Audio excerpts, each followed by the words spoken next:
Well, hey everybody, I am just coming on here really quickly because I made my chicken and broccoli casserole today with cheese, and I have been looking for this soup for years. Actually, it's a broccoli and chicken cheese soup that I was looking for.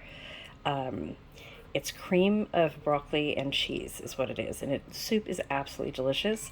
But I'm gonna link the original recipe for my chicken and broccoli and cheese casserole.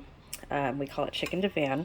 And I'm going to link that in the description box below. So go and look at that recipe. But instead of using the cream of chicken or the cream of broccoli or cream of mushroom soup, if you can find this, the broccoli cheese soup or the chicken and broccoli cheese soup, use that instead because it is a game changer. I'm telling you guys. Okay, the link is in the description box.